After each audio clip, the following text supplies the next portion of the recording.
if you're tired of hearing me and Chelsea talk, some of you probably recognize this code, of course, this famous code snippet. This is a background from the internet on Eileen's Twitter profile. Eileen is famously parent of Arya. Does anyone know Arya? I'm saying the name correctly, Arya? Who has their own Twitter account. You can go and follow Arya Dog and Arya's boss, who also happens to have been on RailsConf since 2017 and is a senior staff engineer at Shopify and has a whole website where maybe there haven't been a whole lot of blog posts recently, like I've ever blogged in my whole life, but there's a lot of really, really good actual content on there, and I hope you all get a chance to go visit. So without any further ado, I present to you Eileen. Before we get started, I want to say thank you to everybody at Ruby Central, all of the volunteers and staff putting on RailsConf this year. Without you, we know that wouldn't be possible. And I'm really honored to be your opening keynote this year. Keynoting in Atlanta is special to me because I spoke at my very first RailsConf here in 2015. I gave a workshop on how to contribute to Rails because I wanted to lower the barrier to entry for new contributors. I remember being so nervous because I had only been speaking at conferences for a little over a year, and I didn't know that many people in the community. I ended up meeting a lot of Rubyists at RailsConf that year that became some of my closest friends. I hope that if this is your first RailsConf, that you meet a lot of attendees who will become lifelong friends. Rails is so much more than just a framework. It's a community, and I'm honored to be a part of it. As Jonan and Chelsea said, I'm Eileen Uchitelle. I'm on Twitter and Ruby Social, Mastodon at Eileen Codes, but I don't use either account that much anymore. I no longer have the bandwidth to keep up with social media. If you have questions or want to talk about Rails while at the conference, I'm going to be around all week. You can find me at the Shopify booth, or the core team is going to be hosting office hours at the same time as the job fair at the Shopify booth. So if you're interested in contributing to Rails, that's a good place to find us. And we also have a Rails infrastructure AMA or panel at 11 a.m. for Shopify team as well. Speaking of Shopify, it is where I work as a senior staff software engineer on the Ruby and Rails infrastructure team. For years now, Shopify has been heavily investing in Ruby and Rails, and I couldn't be more proud to work somewhere that deeply cares about this community. I spend most of my time working on helping Rails scale for Shopify with a focus on Active Record. While all of this work benefits us directly, we ensure that our projects improve Rails and Ruby for everyone in the community. I've been contributing to Rails since 2014, and I've been a member of the Rails core team since 2017. The core team is responsible for the future of the framework. While there are 5 teams that maintain Rails, the core team makes final decisions and sets the direction of the framework. When you've been working on Rails for as long as I have, you start to take for granted how the framework is designed and built. From the outside, Rails seems like a big black box full of secrets only a few know. It's difficult to find your way around the code base through the maze of gems. It feels like you're lost without a map. While Rails might look like a mess from the outside, it's actually a deliberate, complex, and beautiful framework. It is not designed to be perfect or to solve for every use case. Of course, it has flaws like anything else. But the premise of Rails is to provide a more complete experience compared to other ecosystems. Rails was built to empower developers and unlock our productivity. Today, we're going to explore the magic of Rails. We'll look at the philosophy behind the framework, as well as the overall structure of the components. We'll explore some of the common patterns that Rails uses to build agnostic and beautiful interfaces, and the techniques it implements to hide complexity so you can focus on building your application. By the end of this talk, you'll feel more confident navigating the Rails codebase and better understand the patterns it uses to create the framework we all know and love. But Rails is so much more than its design and architecture. We'll dive into my motivations for working on the framework and why the community is so important to the long-term success of Rails. So what is Rails? When I ask this question, I don't mean like what's the technical definition of Rails, but rather what makes Rails seem like magic? What are the driving principles behind the design? What makes Rails Rails? Rails is modular but not fractured. While the framework is a set of components, we should be careful not to confuse modularity with lacking cohesion. In the early days of Rails, it was tightly coupled and pretty much impossible to use one component without the rest of the framework. When MERB and Rails merged in 2008, it changed the architecture of the Rails framework, and from that day forward, we had built-in modularity and clear lines between gems. Today, we continue to maintain strict rules for each gem and what other components they are allowed to depend on. For example, active model only depends on active support, and we will not accept any changes that break that contract and add more dependencies. We want developers to be able to choose between using all of Rails or just what they need. This empowers Sinatra and Hanami users to use active support if they desire, while ensuring the framework is by default bundled as a cohesive code base. Rails is designed to have agnostic interfaces. While the framework provides a set of defaults for applications, we don't require you to use the tools that we've built in support for. We accomplish this by building interfaces that any tool that wants to work with Rails out of the box can implement our API. If you don't like Minitest, you can use RSpec without much effort.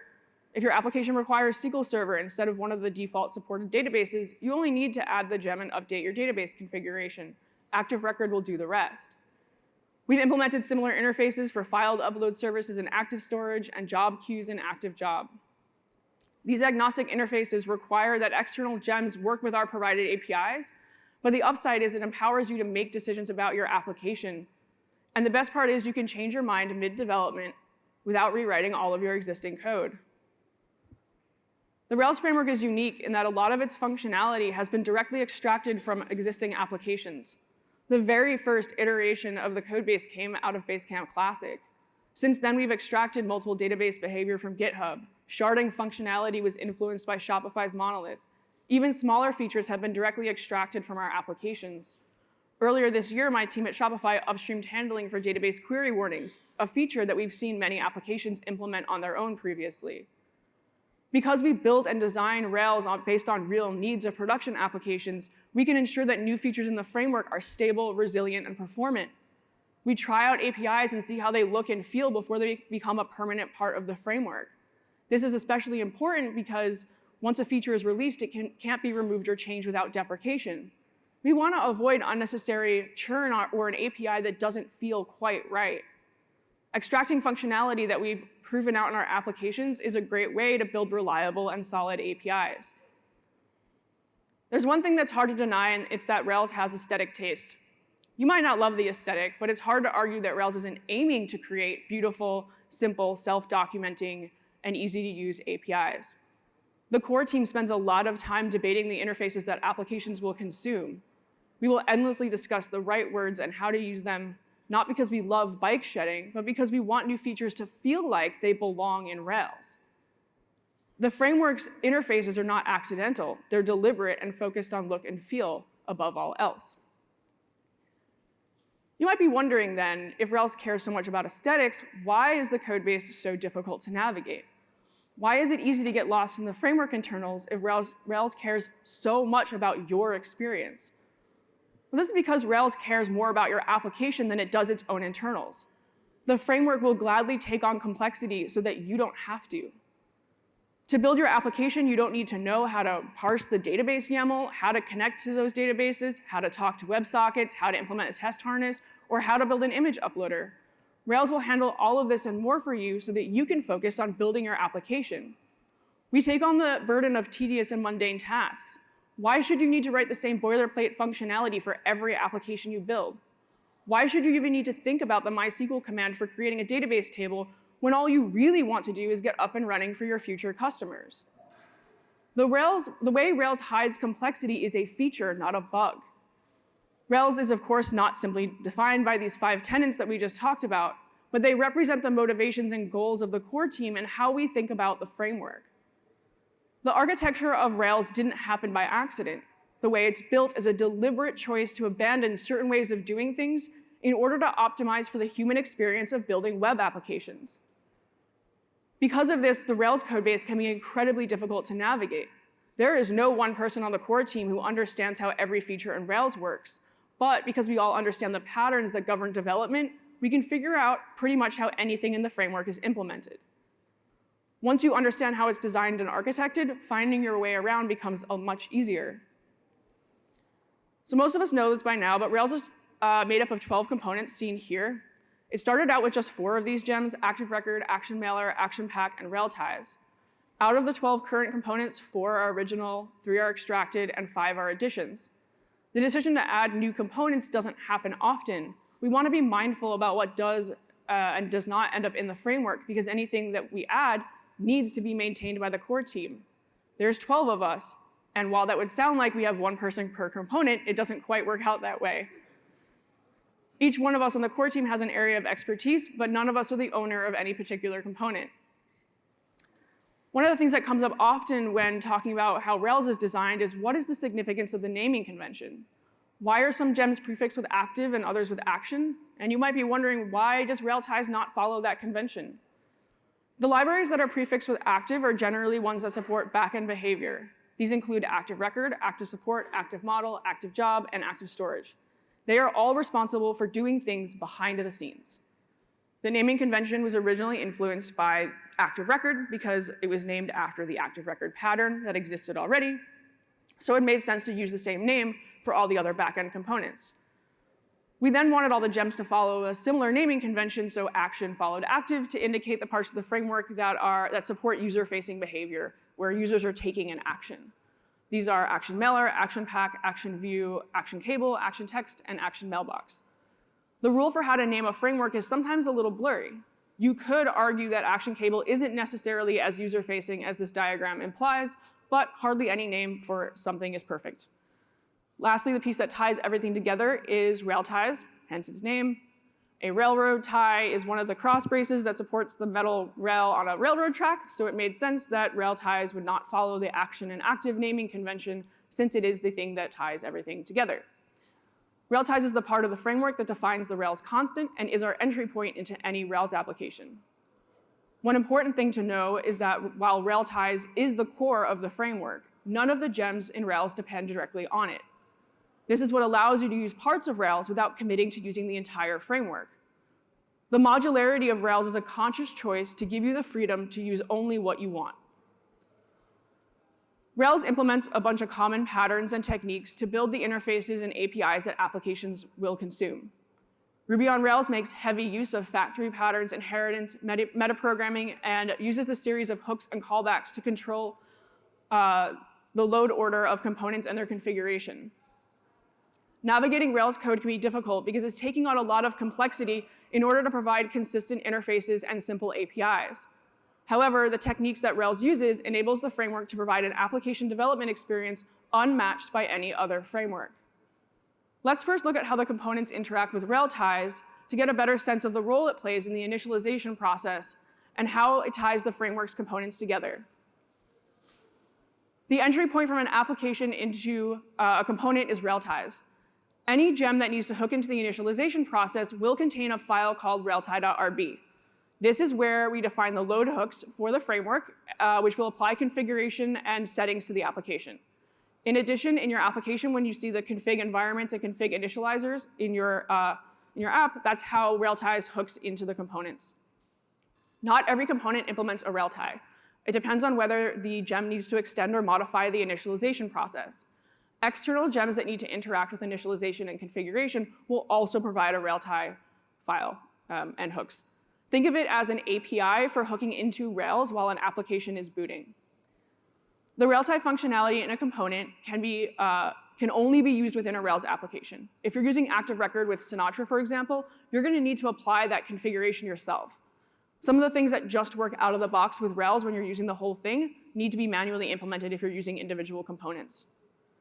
So the way the railtie functionality works is when you boot your Rails application, railties will register the load hooks for each component from the defined initializers.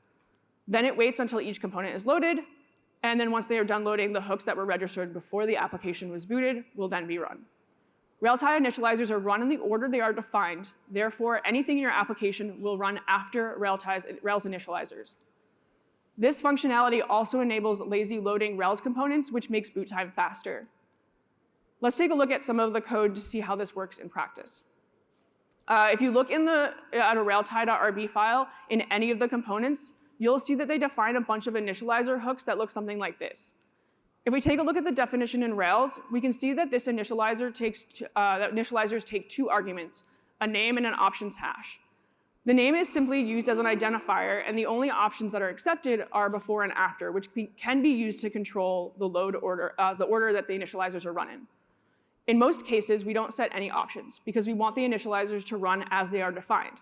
However, the before and after options are useful if you want one component's initializer to run after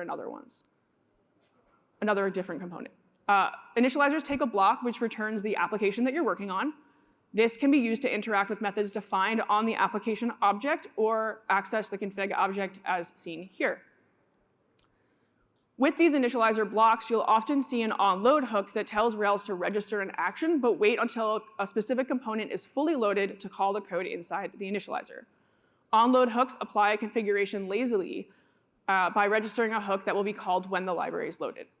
The Rails initializers are often used to set up required functionality as an application boots. For example, if you've ever used Active Record outside Rails, you'll notice that you need to call establish connection in order to run queries and talk to your database. However, in a Rails application, you might have noticed you've never had to do that. So where does that initial connection get established? In an initializer, of course. If we look in the Rails IRB in the Active Record component, we can find the initializer that is responsible for establishing connections to Active Record base when we boot our Rails application. The name of the initializer is Active Record Initialized Database. Because we have an onload hook, this initializer will not run until Active Record has been completely loaded. When this code is run, it will first find the database YAML from the application's path and handle all of that ERB parsing. It then passes the result to the Active Record base configuration setter. This turns the YAML into database configuration objects. Once the database configurations are set, establish connection is called, and this is how Rails sets configurations and sets up our initial connection. Establishing the initial connection for you is just one of the many things that Rails does when you boot your application. Other examples of tasks the initializers perform are setting the loggers for each component. Here's an example from Active Job. An initializer is also where the component deprecators are defined. Here we can even see this initializer is using the before option that we talked about earlier. This is indicating that we want this initializer to run before a load environment config. The argument passed to before must match the identifier as it was defined. In this case, load environment config is an initializer defined in railties where its name is actually a symbol. In most other cases, if you're in a different component, this will be a string. So it would be active model deprecator if you were calling that one and you needed it for before. It just depends on how and where the initializer is defined. While these are all really simple examples that fit on one slide, there are plenty of more complex examples in Rails. The next time that you're curious what Rails is doing on boot, pop open one of the railtie.rb files to find out. The important thing to take away from this is that railties is the core of the framework, and it's where your application ties into each component. Most of the major components in Rails will implement a railtie to apply configuration and set up the application during the initialization process. Without the railtie initializers, we'd have to establish connections in our own app, load our own schema cache, set up our own deprecators, and a lot more.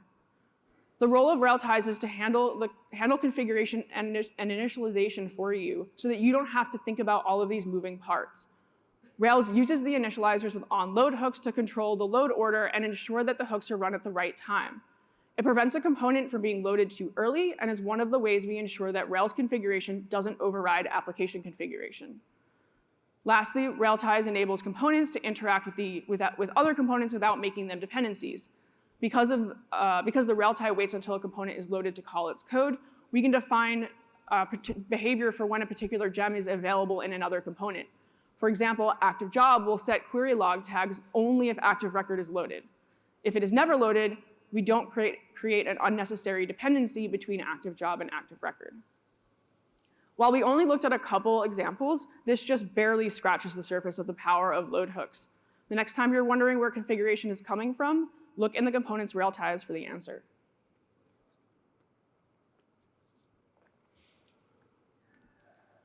Earlier, we talked about how Rails provides agnostic interfaces, which enables you to swap out default supported functionality as long as external tools implement the interface that we are supplying.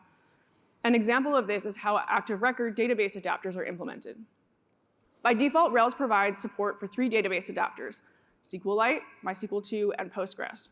If you look at Active Record's codebase, you'll notice that we never ever call ISA on the database connections adapter. This is because the adapters are implemented in such a way that their interface is agnostic to the actual database that we are using in our application. We achieve this by building an abstract adapter that implements the default API. Then all of our concrete adapters inherit from the abstract adapter. This is essentially a factory pattern that uses inheritance to achieve these agnostic interfaces.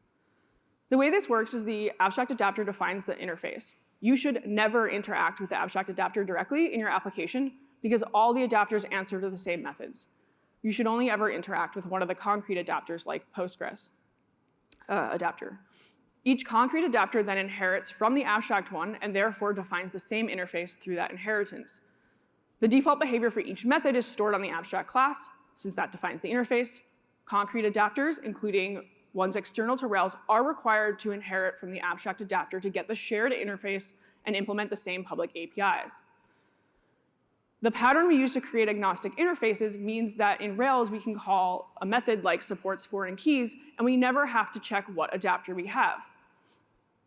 They all answer to the same methods. If a concrete adapter wants to have different behavior from the default, it can re-implement the method to change behavior. As an example, here we have the definition for supports foreign keys on the abstract adapter. We can see that by default it's set to false. If we look at the Postgres adapter, we'll see this method re-implemented and it's setting support foreign keys to true. MySQL2 and SQLite 3 do the same thing. The abstract adapter sets this to false rather than true because we don't know if external adapters that we don't control want to support foreign keys. This creates an interface where foreign keys are opt-in for any database adapter for Rails. Another example of a place where we use a similar pattern to create an agnostic interface is Active Storage. Active Storage implements this interface slightly differently from Active Record.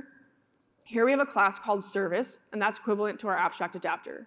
It is our abstract class that defines the interface. But instead of defining default behavior in the abstract service, we raise a not implemented error. This signals to external gems implementing an active storage interface that they must implement this method for their service to work with Rails. We don't usually raise a not implemented error for active record adapters on most methods, and I don't really know why. I think it's because the behavior is less complex. A lot of it's just true or false. It's also a much older component than active storage, and so our patterns have changed over time. I mean, literally like the first gem was active record. There are a lot of other methods in here, but I've just pasted the delete one for an example. If we open up the Google Cloud Storage service, we can see that the implementation for the delete functionality is re-implemented here. Every available service for active storage will implement this method in the concrete service where the abstract service raises a not implemented error. Each one is different because the services are different. This agnostic interface allows Rails to call the delete method on the service object without ever having to check what service we have. Whatever service we have set in our configuration, Rails will call methods on that, and our service will answer. Using this pattern reduces code complexity and makes it super clear what the interface is. We can guarantee that Rails will just work as long as the concrete service classes inherit from the abstract service and implement the specific behavior for each method. To recap, Rails uses a factory pattern inheritance to implement an agnostic and consistent interface for the services we support. It provides an easy way for library authors to hook into their own service or adapter, or library authors to hook into to build their own service or adapter for the application to use. Rails implements an abstract class, which all concrete classes inherit from. The abstract class is responsible for defining the interface, and the concrete classes are responsible for either changing behavior or re-implementing those methods. You will see this pattern anywhere in Rails that we need to implement a single interface that responds to the same methods. One of the benefits of this pattern is it simplifies the Rails codebase by avoiding having to call ISA everywhere. We can assume that any call on an adapter or service will implement the interface that is defined. Anytime we call a method, Rails already knows how to respond. This also avoids undefined method errors for any external adapter or service. They can fall back to the default behavior or get a not implemented error to indicate they need to implement that method. In addition to simplifying the Rails code, the patterns we use to create agnostic interfaces makes it easy for applications to swap out adapters and classes. If you start your application using Postgres, you can easily switch to MySQL2 by updating the gem file and database configuration. This also applies to active storage services. Don't like Google Cloud? That's fine. You can just switch to Azure by adding the gem and updating your config. Everything else just works unless you're doing something custom. These interfaces allow us to provide a set of defaults without forcing you to be locked into whatever we provide if you want to use something else. Lastly, implementing a default set of interfaces that any external provider can hook into lowers the maintenance burden for the core team. We don't need to know how every available service on the planet works. Instead, we provide the ones that we're comfortable maintaining, and everyone else can provide the rest. Rails is a big framework with a small maintainer team, so we need to ensure that we're not taking on a maintenance burden that we're not able to support. Agnostic interfaces that implement a stable API for external gems allow us to avoid taking on support for an infinite number of providers, while at the same time not locking you into our default options. If you're interested in learning more about how external adapters work with Active Record, you should watch Adriana's talk at 3 p.m. today. She will be looking at GitHub's Trilogy, a database client and adapter, how they work, and the process that we used for migrating Shopify's core monolith from MySQL 2 to Trilogy. So in addition to the patterns that we looked at, Rails makes heavy use of metaprogramming to achieve beautiful and simple APIs. Because of this, it can be difficult to navigate the codebase and find out where behavior is defined. A lot of what you think of as Rails magic is powered by metaprogramming. While it can be difficult to trace code that uses this technique, it's essential to building APIs that are beautiful and hide complexity. There are a lot of examples of metaprogramming in Rails, but today we're only going to look at one example of how we use class eval to build the associations getter and setter APIs. I would love to show you more, but I'm not allowed to keep you here all day. Let's say we have two models, post and comment. Post has many comments, and comment belongs to a post. Have you ever wondered how we're able to call post.comments without defining this method in our model? How does post know about comments at all? Active Record has no idea what our application is doing, so there's no way we've hard-coded def comments into Rails. Figuring out where this is defined can be pretty difficult. When I don't know where something's defined in Rails, I like to use Ruby's source location method, which will give us the file name and line number of where any method is defined in our application and framework. We can find the definition of comments by calling method on post and passing the method as a symbol. So here we have passed comments as a symbol. This will work for any method, any Ruby method in your application or framework. Like this is I love this feature. Then we can call source location, which will output the information that we need. If source location had returned nil, it would mean that our method is defined in a C extension or C Ruby itself. Otherwise, we'll get a source location. This tells us that the comments method is defined in association.rb on line 103. If we open that file, we can see that it points to a method in Active Record's association class named defineReaders. This method takes a mixin and a name. Using the mixin passed in, Rails will call class eval on it. Now, if we don't know how this particular metaprogramming works, we might assume that the mixin here is the post model class. However, it's actually a dynamic module named post generated association methods. This is dynamically created when the post model is loaded. This module is where we store where we store the instance methods that we need to define on the post model to access our associations. I'm pointing this out because in a lot of cases, the magic behind associations in Active Record comes from methods, classes, or modules that are dynamically generated when you boot your applications and your models are loaded. It's not obvious that this is how this works unless you spent time in the Rails code base. Okay, back to defineReaders. Inside the class eval block, a method is defined using the name that we called. In this case, it would become def comments. Active Record looks up the association from the association cache and then calls reader on it. Using metaprogramming here lets us provide the API to access comments on post rather than forcing you to implement your own comments method or calling this particular association cache reader line manually. The writer method has a similar looking definition, except for that it calls writer and passes value. You can see that these definitions are almost the same, but they're implementing different instance methods. You'll also notice that class eval, we can see this file and line +1. Without this, we actually wouldn't have been able to find the source locations of the comments method. This is a feature of Ruby that lets us define the file and line number for a metaprogrammed API, which makes our debugging easier.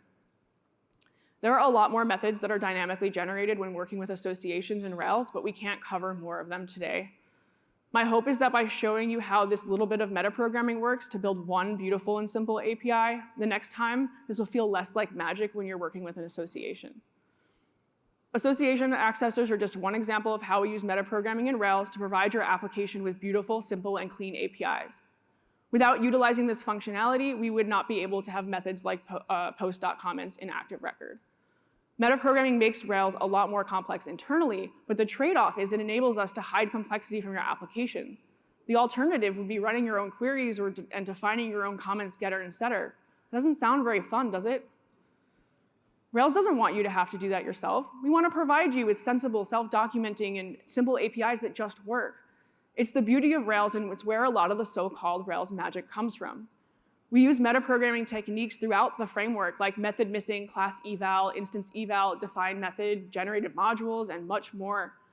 Metaprogramming enables us to build interfaces for migrations, generators. Pretty much any feature in Rails will be built using some metaprogramming. I could probably give a multi-day workshop on all the ways that we use this technique to build interfaces for Rails applications, but this is not a metaprogramming talk. While super powerful, this does make Rails internals more difficult to navigate, but the trade-off is you get to focus on your application. You don't have to think about how all these methods are generated. Rails just handles it for you.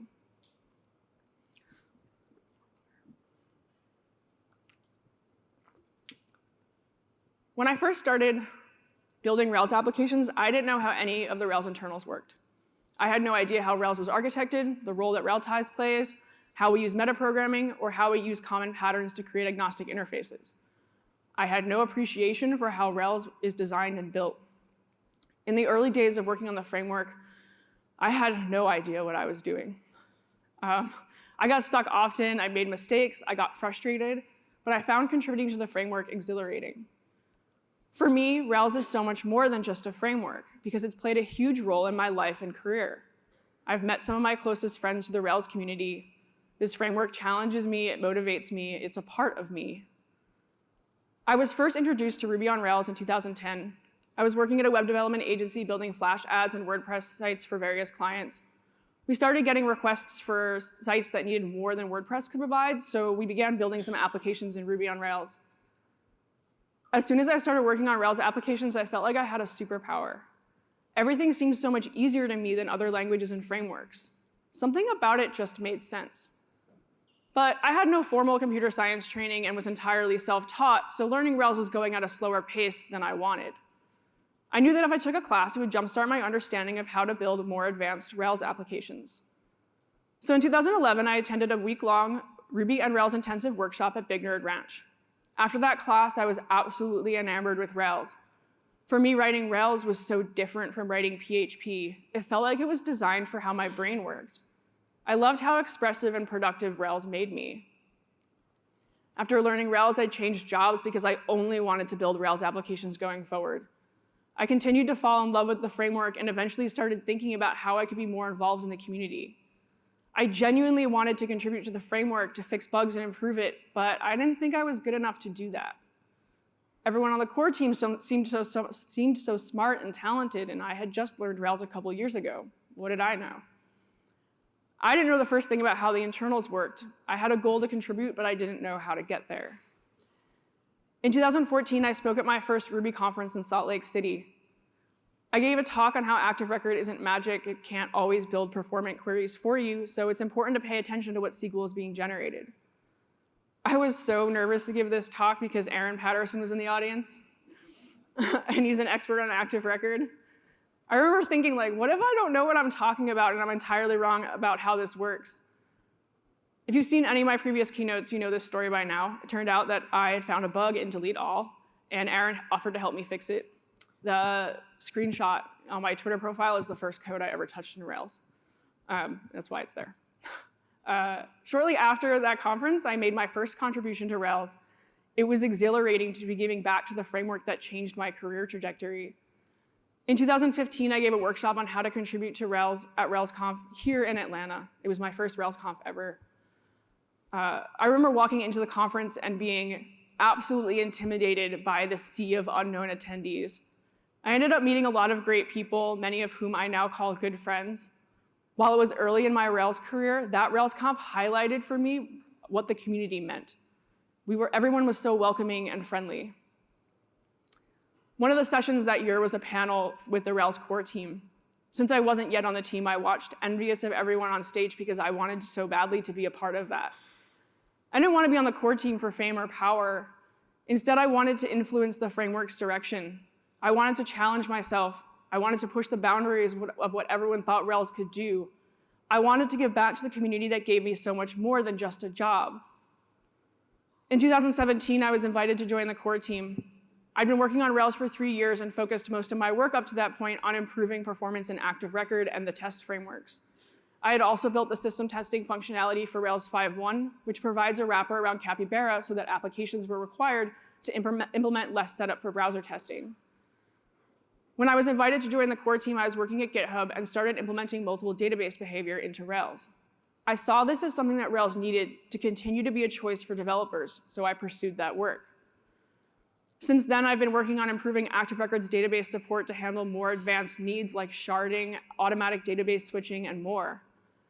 It's absolutely wild to me that I've been working on Rails for almost 10 years and that I've been on the core team for 6. Rails is 19 years old and turning 20 next year, which means that I've been working on this framework for half its existence. I've dedicated most of my career as a software engineer to working on the Rails framework.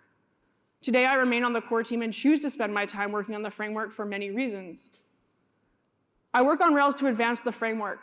Frameworks need to evolve with the needs of applications and developers. Without advancement, the framework would stagnate and there would be a smaller community of users and contributors. A stale framework is an abandoned framework. Rails must keep up with the technology as it evolves. I remain on the core team because I want to see Rails grow far beyond what anyone thinks it's capable of. Multiple databases and sharding is only a feature in Rails because I saw a need for it and I did the work to build it. Applications had problems scaling their databases, and it made sense for Rails to provide this feature out of the box. Pushing the boundaries of what the framework can do is paramount to its continued success as a choice for developers. The premise of Rails is to provide a more complete experience than any other framework, but that experience needs to account not just for new applications, but applications as they mature and grow. I work on Rails to ensure that applications that start on Rails can stay on Rails. Sometimes this means advancing the framework like we talked about in the previous slide, but other times it means refactoring existing functionality instead of building new features. What made sense in 2004 that no longer makes sense to be included in the framework today? What functionality hasn't been able to keep up with the changing industry? Are companies having trouble training new Rails engineers, and if so, why? Is there something we can change, remove, or improve in the framework to ensure applications can keep using Rails? Rails needs to have people on the core team who are looking at the current state of Rails applications and considering what they need not just to use Rails today, but to keep using Rails for years to come. I work on Rails to build a stronger community of users and contributors. As more and more users find Rails, I want them to feel the same joy I felt when I first ran Rails new. But new users aren't enough to keep the community thriving.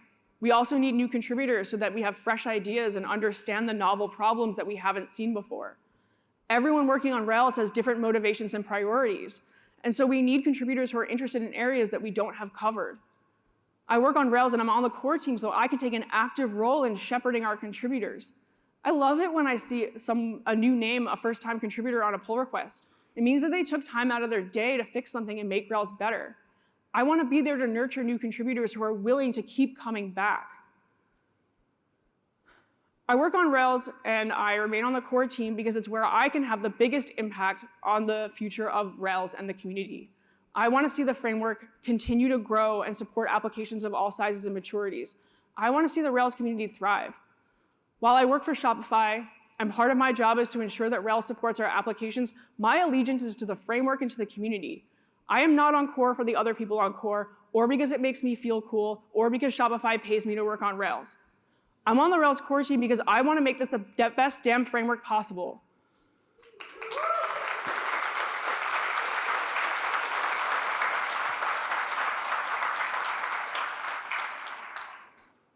I know that if I wasn't working on Rails, I would have less of an impact on the framework and community. Working on Rails gives me purpose, and that's because Rails is so much more than just a framework. Rails isn't just code or just a framework that empowers developers. Rails is something that is greater than the sum of its parts. Rails is inspiring. It brought us convention over configuration to help us eliminate boilerplate code. Rails, along with Django, popularized the MVC pattern. Rails inspired Elixir's Phoenix framework and PHP's Laravel framework. Even if you don't love Rails and think we make weird or bad choices, you can't deny that it didn't influence so much of what we know as modern web development today. Rails is not just inspiring, it's empowering. Rails wants you to be productive, so we swept away all the tedious problems like scaffolding and migrations and database connections so nothing was in your way anymore. Rails builds agnostic interfaces so we can provide sensible defaults without locking you into whatever we think is best. We ensure that Rails is modular so that if you don't want to use the whole thing, you can just use the parts you like. Do you prefer Sinatra, but you really want to use Active Record? You're empowered to do that. You want to write a simple script, but you like date time helpers from Active Support? You can do that. There's a reason we have a video of how to build a blog in 15 minutes. Rails does everything it can to empower you to build quickly and efficiently. Rails is also imperfect. I spent a lot of this talk telling you how great I think Rails is and all the things it does for you, but I can't say it's without flaws. Rails aims to be a framework that meets 80% of users' needs. Rails doesn't try to do everything under the sun. Instead, it just wants you to make you just productive enough so that you can focus on your application. Rails is imperfect because it's almost 20 years old. It's no longer an unruly teenager, it's a mature and stable framework. But sometimes maturity means imperfection because we can't just change functionality that's not perfect if so many apps depend on the way it works today. Rails is imperfect because the people working on it are imperfect. We make mistakes. We add features that we thought were a good idea at the time. We've broken builds, we've broken apps, we've added security vulnerabilities. But imperfection is a part of being human. Rails is also the applications we build. From small businesses to large enterprises, Rails powers so much of the applications that we interact with daily. You just have to look at the sponsors to see a small number of applications built using Rails. There are thousands and thousands of applications in this world using the framework. They are one piece of what makes up Rails. Rails is the team behind it. As a maintainer of Rails, my goal is to see the framework evolve and the community of contributors grow. The maintainers are the ones making sure releases happen on a regular cadence, that features get merged. We help new contributors answer bug reports and hang out in the Discord. Without the 12 core team members and the 27 other maintainers, we wouldn't have Rails as it is today. In the 19 years that Rails has been open source, 4,746 individuals have contributed. Every single person who's made a change to the framework is a part of Rails. And of course, Rails is the community. The community is not just one person or just the core team or just RailsConf. It's all of us. We make the community what it is. Without the community of users and contributors, Rails is just thousands of lines of Ruby code. But we all know that Rails is so much more than that. It's human-centered design, agnostic interfaces, and beautiful APIs that are extracted from applications. It inspires and empowers developers. It is imperfect and flawed. It's the applications we build, it's the team behind it, and it's the community. And maybe it's a little sentimental, but I actually think Rails is magic. The role each of us plays in Rails development, community, and future are what makes it magic. It's up to all of us to continue building this framework and community so that new people come join us and those who are here stay. This week at RailsConf, I want you to introduce yourself to someone you don't know. Go out of your way to connect with each other. It's easy to subtweet or complain on social media. It's a lot harder to form real connections with people. We lost a lot of that, and we have to work hard to get it back. Connecting with people is the reason we're all here. It's what makes this all worth it. We might have different goals, but we all care about the same thing, Ruby on Rails. I hope you'll join me in being a present and active part of Rails' future. Let's work together to ensure this framework and community are something that people want to keep coming back to. Thank you.